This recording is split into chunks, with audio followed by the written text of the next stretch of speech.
الحمد لله رب العالمين والعاقبة للمتقين نبينا محمد وعلى آله وصحبه أجمعين أما بعد قال الله تبارك وتعالى في القرآن المجيد أعوذ بالله من الشيطان الرجيم بسم الله الرحمن الرحيم ولله الأسماء الحسنى فادعوه بها. جس طریقے سے توحید کے دوسری قسمیں ہیں یعنی توحید ربوبیت، توحید الوہیت، اسی طریقے سے توحید کی ایک قسم یہ بھی ہے کہ اللہ کے اسماء و صفات پر ایمان رکھنا، یعنی توحید اسماء و صفات.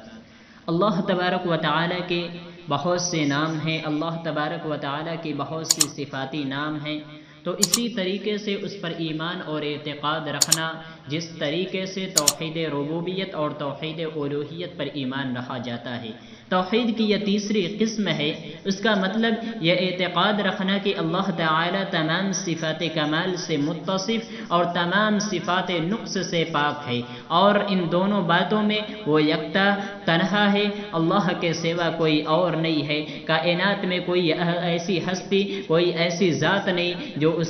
جو اس کے جیسا ہو، ہر قسم کے کمالات سے متصف اور ہر عیب و نقص سے پاک ہے. توحید کی یہ توحید کی ایک قسم ہے، اور توحید میں توحید ربوبیت اور توحید الوہیت کے بعد یہ توحید اسماء و صفات یہ توحید کی قسم ہے. اور یعنی کہ اللہ تبارک و تعالی کو ہر نقص سے پاک اور مخلوق کے مشابہ ہونے سے پاک رکھنا. اللہ کے جو اسماء و صفات ہیں قرآن و حدیث سے ثابت ہیں، ان پر ایمان رکھنا بغیر اس کے کہ ان میں کوئی کمی کی جائے یا زیادتی کی جائے یا تحریف کی جائے. اللہ تبارک و تعالی کی صفات کی حقیقت اور کیفیت کا ادراک کسی کو ممکن نہیں ہے. اللہ تبارک و تعالی کے جو صفاتی نام ہیں ہم انہیں جانتے ہیں، یہ اللہ تبارک و تعالی کی صفت ہے، لیکن اس صفت کی کیفیت کیا ہے، وہ کس طریقے سے ہے، اس کا علم کسی کو نہیں ہے اور اس کا ادراک کرنا بھی ناممکن ہے. اللہ تبارک و تعالی نے قرآن کریم کے اندر ارشاد فرمایا وَلِلَّهِ الْأَسْمَاءُ الْحُسْنَى فَادْعُوهُ بِهَا. اللہ تبارک و تعالی کے لیے بہترین نام ہے تو ان کے ناموں کو ذریعے پکارو. اس آیت کریمہ کے اندر اللہ تبارک و تعالی نے اپنے ناموں کے بارے میں بتایا، یعنی اللہ تبارک و تعالی کے لیے بہترین نام ہے. اللہ تبارک و تعالی کے بہت سے نام ہیں، اس کے صفات ہیں، اس کی صفتیں ہیں، اور اللہ تبارک و تعالی یہ توحید اور یہ بھی توحید ہے کہ اللہ تبارک و تعالی کی صفات پر، اللہ تبارک و تعالی کی ناموں پر ایمان رکھا جائے اور اس نام اور صفت میں اللہ تبارک و تعالی کو یکتا جانا جائے، اللہ تبارک و تعالی کو تنہا جانا جائے. اللہ کہتا ہے لیس کمثلہ شیء وہو السمیع البصیر، اب اس کے مثل کوئی چیز نہیں ہے اور وہ سننے والا اور دیکھنے والا ہے. یعنی کہ اس کی ذات جیسی کوئی ذات نہیں ہے، اس کے نام جیسا کوئی نام نہیں ہے، اس کے کام جیسا کوئی کام نہیں ہے، اس کی صفت جیسی کوئی صفت نہیں ہے سوائے لفظی موافقت کے، یعنی کہ لفظ کے اعتبار سے کسی کو نام رکھا جا سکتا ہے، کوئی لفظ کے اعتبار سے کسی کو کہا جا سکتا ہے، لیکن جس طریقے سے اللہ تبارک و تعالی کی یہ صفت ہے، جس طریقے سے اللہ تبارک و تعالی کی ذات ہے، اس طریقے سے کسی کی صفت اور کسی کی ذات نہیں ہے. جیسے کہ ہم کسی شخص کا نام رکھ سکتے ہیں سمیع، بصیر، علیم، یعنی سننے والا، دیکھنے والا، جاننے والا، لیکن انسان کی یہ جو صفت ہے، انسان کی جو نام ہے، اس کی سماعت، اس کی بصارت، اس کی علم، اس کی جانکاری یہ محدود ہے. لیکن اللہ تبارک و تعالی کی صفت سمیع، یہ صفت سمیع یہ لامحدود ہے. اللہ تبارک و تعالی کی صفت بصیر یہ لامحدود ہے. اللہ تبارک و تعالی کی صفت علیم یہ لامحدود ہے. اسی طریقے سے دوسری صفات میں اللہ تبارک و تعالی تنہا ہے، اللہ تبارک و تعالی اکیلا ہے اور اس میں کسی کو شریک نہیں کیا جا سکتا. یہ توحید کی تیسری قسم یعنی توحید اسماء و صفات ہے. اور اسی طریقے سے اس کا تقاضا یہ ہے کہ اللہ کے اسماء و صفات کو اس طرح مانا جائے جیسے قرآن کریم یا احادیث میں وارد ہوتے ہیں. ان کا تمام تر مدار سماع و نقل پر ہے، رائے اور قیاس و عقل پر نہیں. بس اللہ عز و جل کا وہی وصف بیان کیا جائے جو خود نبی کریم صلی اللہ علیہ وسلم نے بیان فرمایا، یا اس نام سے اسے موسوم کیا جائے جو خود اس نے یا اللہ کے رسول نے اس کے نام سے اسے پکارا۔ اس لیے اللہ تبارک و تعالی ہی اپنی ذات کو اور اپنی صفات کو اور اسماء و صفات کو خوب جانتا ہے۔ اس میں اللہ تبارک و تعالی کو تنہا مانا جائے، اللہ تبارک و تعالی کو یکتا مانا جائے، اور جس نے اللہ کو مخلوق کے ساتھ مشابہت دی تو اس نے کفر کیا، جس نے اس کے اس صفت کا انکار کیا تو خود اس نے یا اس کے رسول نے بیان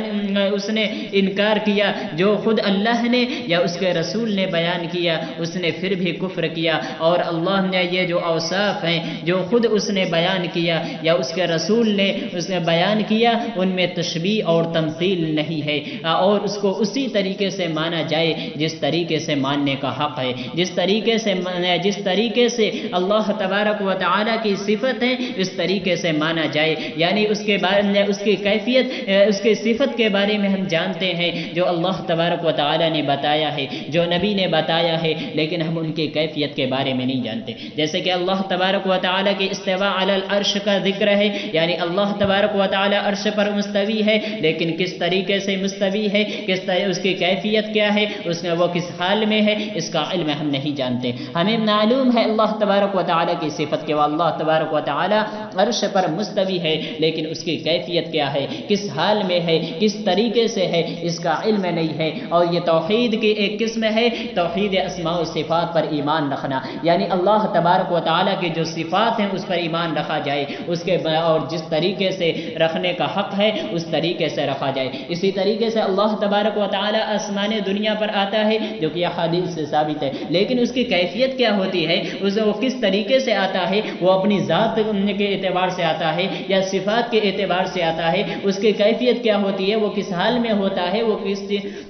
یہ اس کے بارے میں ہمیں نہیں معلوم، لیکن ہمیں صفت معلوم ہے، اس پر ہمیں ایمان رکھنا ہے۔ اللہ تبارک و تعالیٰ کے یہ اسماء و صفات ہیں، یہ توحید کے ایک قسموں میں سے ایک قسم ہے کہ اللہ تبارک و تعالیٰ کے اس اسماء و صفات پر اللہ تبارک و تعالیٰ کے جو توحید یہ اسماء ہیں ان کے صفات ہیں اس پر ایمان رکھا جائے، اس کے اوپر اعتقاد رکھا جائے، اس پر یقین رکھا جائے، اور اسی طریقے سے ایمان رکھنا ہے جس طریقے سے توحید الوہیت اور توحید ربوبیت پر رکھا جاتا ہے۔ جس طریقے سے یہ توحید الوہیت اور توحید ربوبیت توحید کے اقسام ہیں اور اس پر ایمان رکھنا لازم ہے، اسی طریقے سے توحید اسماء و صفات پر بھی ایمان رکھنا اور اس کے بارے میں جاننا اور اس پر اعتقاد رکھنا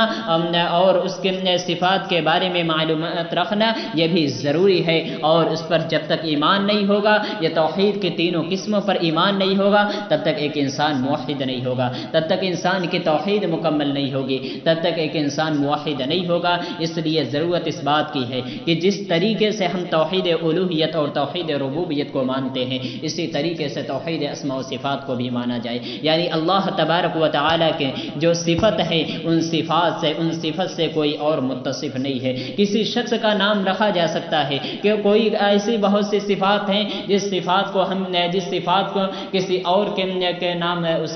صفت کو کسی اور کا نام رکھ سکتے ہیں، لیکن اللہ تبارک و تعالیٰ کی ذات سے تشبیہ دینا اور اس صفت کو اللہ تبارک و تعالیٰ کی صفت کے ساتھ متصف کرنا یہ جائز نہیں ہے۔ اللہ تبارک و تعالیٰ کے قائم مقام نہیں، بلکہ یہ صفت بس اس کے ایک لفظ کے اعتبار سے اس کا نام ہے، اور یہ اللہ تبارک و تعالیٰ کی جو صفتیں یہ جو اللہ تبارک و تعالیٰ کے اسماء الحسنی ہیں یہ اللہ تبارک و تعالیٰ اس سے متصف ہے، اللہ تبارک و تعالیٰ اس سے متصف ہے، اس کے علاوہ کوئی اور نہیں ہے، وہ صرف اور صرف اللہ تبارک و تعالیٰ کے لیے خاص ہیں۔ یہ توحید کی تیسری قسم توحید اسماء و صفات ہے، اور اس پر اعتقاد رکھنا، ایمان رکھنا، اس کو ماننا لازم ہے۔ اللہ تبارک و تعالیٰ سے دعا ہے کہ ہمیں اس پر عمل کی توفیق عطا فرما، آمین۔ وما علینا الا البلاغ المبین۔